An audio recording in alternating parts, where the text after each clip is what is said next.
हमारी और इंडिया का अगर फोर्सेस का कंपैरिजन करें तो कन्वेंशनल फोर्सेस में इंडिया को तकरीबन 3 गुना ज्यादा बर्तरी हासिल है। तो वो दंदनाता फिरेगा, वो कहेगा कि पाकिस्तान के पास जो आजाद कश्मीर है वो लेके आएंगे, वो लेंगे। हमने ऐसी फोर्स रखी है जो आपसे सुपीरियर और हमको आपका इलाका कैप्चर कर लेंगे। भारत की फौज है, उन्होंने रिसेंटली एक नई, आप समझ लें, स्ट्रैटेजी इंट्रोड्यूस कराई है और वो ये कहते हैं कि हम पाकिस्तान के खिलाफ जो है वो प्यूनिटिव डेटरेंस इस्तेमाल करेंगे और चाइना के खिलाफ जो है क्रेडिबल डेटरेंस इस्तेमाल करेंगे। कि क्या इंडियन आर्मी के का बहुत ज्यादा कॉन्फिडेंस आ गया मोदी के दौर में कि वो समझते हैं कि हम पाकिस्तान को स्ट्राइक कर सकते हैं हमेशा, और ये इसको आप किस तरह स्ट्रैटेजी को देख रहे हैं? देखिए, हमारी और इंडिया का अगर फोर्सेस का कंपैरिजन करें तो कन्वेंशनल फोर्सेस में इंडिया को तकरीबन 3 गुना ज्यादा बर्तरी हासिल है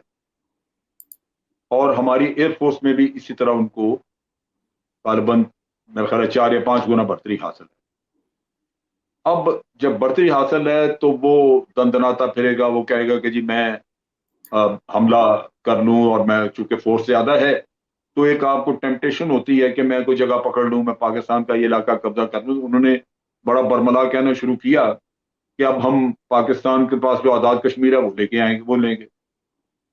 अब पाकिस्तान ने ये देखा कि जब कन्वेंशनल साइड पे आपकी कमजोरी है कि आप न्यूमेरिकली आप इंफीरियर हैं, तो आपने न्यूक्लियर डिटरेंस क्रिएट कर। डिटरेंस का मतलब यह है कि आपने दूसरे को रोक दिया कि मुझे मत मारना, डिटर कर दिया। अब भारत डरा हुआ है, चाइना एक ज्यादा उससे स्ट्रांग कंट्री है। खदशा है कि चाइना अगर पड़ गया या कुछ हुआ तो ये ना हो कि पाकिस्तान भी साथ शुरू हो जाए, तो टू फ्रंट वॉर आ जाए। तो आप कहते हैं जी मैंने एक डिटरेंस क्रिएट कर दिया। ये आपकी अपनी सोच है कि मैंने एक डिटरेंस क्रिएट कर दिया ताकि पाकिस्तान हमला ना कर सके, वो चाइना ना हमला कर सके, क्योंकि मैंने तो बड़ी क्रेडिबल डिटरेंस रख ली है सामने। पाकिस्तान को कहा कि जी हमने यूनिटिव डिटरेंस रख लिया, यानी इसका मतलब ये है कि अगर आप हमला करेंगे, डिटरेंस तो मौजूद है कि आप डर के पहले ही ना करें, लेकिन अगर आप करें तो फिर हम आपको कुछ ना कुछ सजा देंगे, क्योंकि हमने ऐसी फोर्स रखी है जो आपसे सुपीरियर और हमको आपका इलाका कैप्चर कर लेंगे।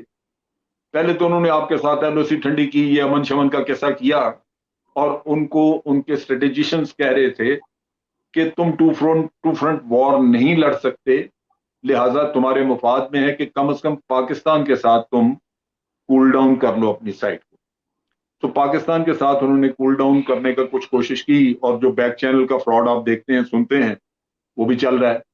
तो ये तो एक एफर्ट थी कि पाकिस्तान को, और आप देखें कि स्ट्रेटेजी में उन्होंने लिखा है, उन्होंने ये भी कहा है कि ये सिर्फ एप्लीकेशन ऑफ मिलिट्री फोर्स नहीं है बल्कि इसमें डिप्लोमेसी जो है वो भी शामिल है। सो डिप्लोमेसी का मतलब ये है कि you want to cool down one of the side और वो आप डिप्लोमेटिकली कूल डाउन करेंगे और दिखाने के लिए कि आप ये कूलिंग डाउन जो कर रहे हैं ये पोजीशन ऑफ स्ट्रेंथ से कर रहे हैं, पोजीशन ऑफ वीकनेस से नहीं कर रहे। तो आपको ये अल्फाज सुनाई देंगे कि हमने प्यूनिटिव रखी हुई है डिटरेंस। प्यूनिटिव डिटरेंस का ये अल्फाज है, लफ्ज है, बाकी तो फोर्स ही होती है। तो वो आपको चक्कर दिया कि जनाब हम कूल डाउन आपको कर रहे हैं, लेकिन ये ना समझें कि हम कमजोर हैं, हम अपने डर से खौफ से ये काम कर रहे हैं कि आपके साथ बैक चैनल बातचीत शुरू की है। दर हकीकत हम ताकतवर तो उसी तरह ही हैं, लेकिन ये वैसे ही डिप्लोमेसी इसका कंपोनेंट है, तो हम आपसे बातचीत कर। ईरान में शिया सुन्नी विवाद भी है, धार्मिक अंधविश्वास भी है, पर ऐसा पहली बार सुनने में आया है कि शिया सुन्नी में श्रेष्ठता का निपटारा अब आग में कूद कर होगा और जो शिया सुन्नी में से बचेगा वही श्रेष्ठ माना जाएगा। लेकिन अकल के अंधों को यह पता नहीं कि अगर आग में कूदे और दोनों जल जाएंगे फिर कौन श्रेष्ठ होगा।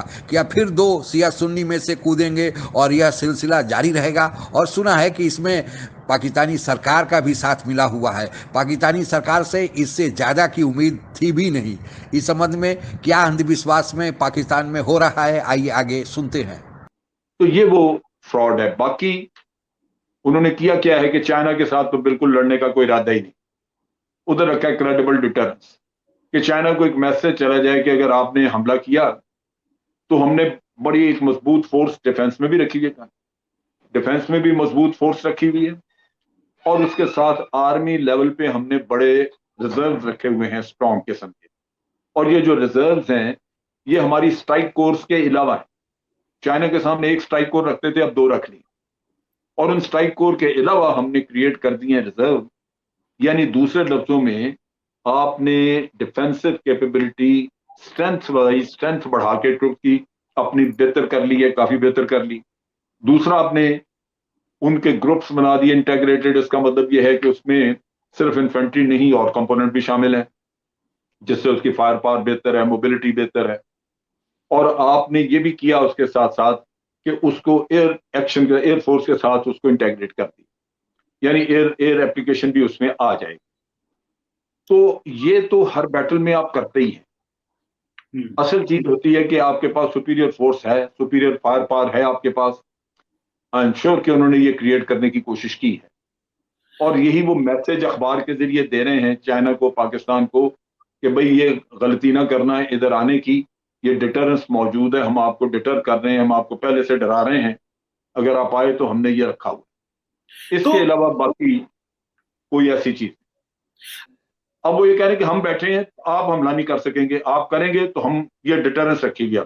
कौमी नजरिए यानी हिंदू और मुसलमान 2 अलग अलग कौमें हैं और ये दोनों एक साथ नहीं रह सकती, इसी सोच के आधार पर किया गया था। यह 2 कौमी नजरिए की सोच के मूल में लोकतंत्र था।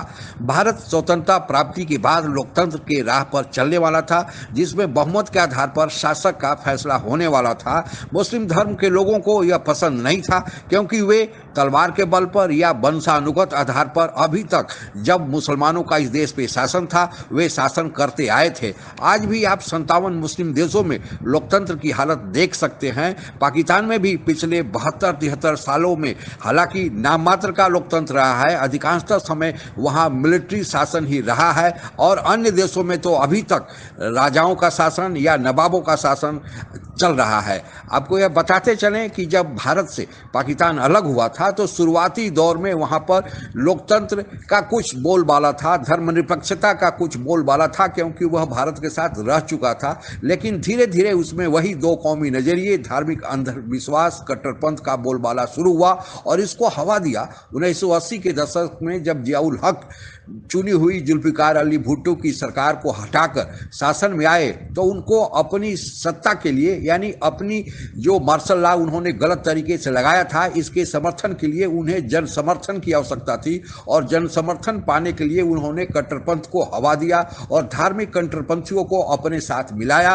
और पाकिस्तान में 1980 के दशक के बाद से अंधविश्वास, धार्मिक कट्टरपंथ और बढ़ा, और आज स्थिति यह हो गई है कि अब शिया सुन्नी के बीच एक फैसला आग में कूद कर होने जा रहा है। हालांकि अगर इस्लाम धर्म के नाम पर अंधविश्वास होता तो बात समझ में भी आती। अब शिया सुन्नी में भी आपस में विश्वास नहीं है, एक दूसरे से लड़ते रहते हैं, और एक दूसरे को श्रेष्ठ साबित करने के लिए कि दोनों में से श्रेष्ठ कौन है, अब आग में कूदने जा रहे हैं। आपको यह पता है कि पाकिस्तान एक सुन्नी बहुल देश है, और वहां पर सुन्नी अपनी श्रेष्ठता थोपना चाहते हैं, पर शिया इसको कबूल नहीं करते हैं। इसलिए चुनौती के रूप में शिया संप्रदाय के जो मौलवी हैं उन्होंने चुनौती दिया है कि अगर तुम श्रेष्ठ हो तो आग में कूदकर फैसला होगा, जो आग में जलेगा वह खत्म, और जो बच जाएगा वही श्रेष्ठ माना जाएगा। यह अंधविश्वास की पराकाष्ठा है, पर पाकिस्तान में कुछ भी संभव है। आज के लिए बस इतना ही।